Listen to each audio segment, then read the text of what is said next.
जब हम अपने वश में करने के लिए घोड़ों के मुंह में लगाम लगाते हैं, तो हम उनकी सारी देह को भी फेर सकते हैं।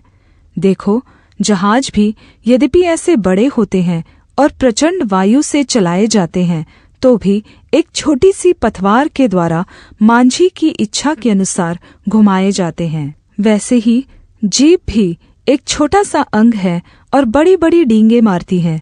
देखो कैसे थोड़ी सी आग से कितने बड़े वन में आग लग जाती है। जीभ भी एक आग है। जीभ हमारे अंगों में अधर्म का एक लोक है और सारी देह पर कलंक लगाती है और भवचक्र में आग लगा देती है और नरक कुंड की आग से जलती रहती है। क्योंकि हर प्रकार के वन पशु, पक्षी और रेंगने वाले जंतु और जलचर तो मनुष्य जाति के वश में हो सकते हैं और हो भी गए हैं, पर जीभ को मनुष्यों में से कोई वश में नहीं कर सकता। वह एक ऐसी बला है जो कभी रुकती ही नहीं।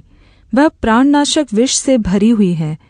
इसी से हम प्रभु और पिता की स्तुति करते हैं और इसी से मनुष्यों को, जो परमेश्वर के स्वरूप में उत्पन्न हुए हैं, श्राप देते हैं। एक ही मुँह से स्तुति और श्राप दोनों निकलते हैं। हे मेरे भाइयों, ऐसा नहीं होना चाहिए। क्या सोते के एक ही मुँह से मीठा और खारा जल दोनों निकलते हैं? हे मेरे भाइयों, क्या अंजीर के पेड़ में जैतून या दाख की लता में अंजीर लग सकते हैं? वैसे ही खारे सोते से मीठा पानी नहीं निकल सकता। तो यदि कोई अपने आप को भक्त समझे और अपनी जीभ पर लगाम न दे, पर अपने हृदय को धोखा दे, तो उसकी भक्ति व्यर्थ है।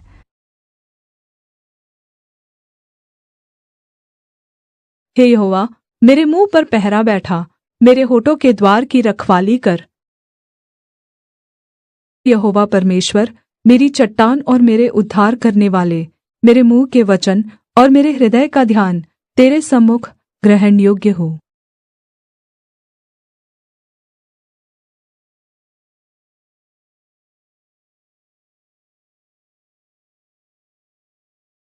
जीभ के वश में मृत्यु और जीवन दोनों होते हैं, और जो उसे काम में लाना जानता है वह उसका फल भोगेगा।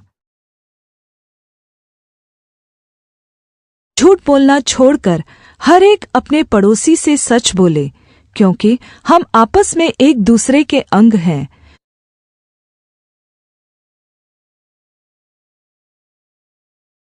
और मैं तुमसे कहता हूँ कि जो निकम्मी बातें मनुष्य कहेंगे, न्याय के दिन हर एक बात का लेखा देंगे।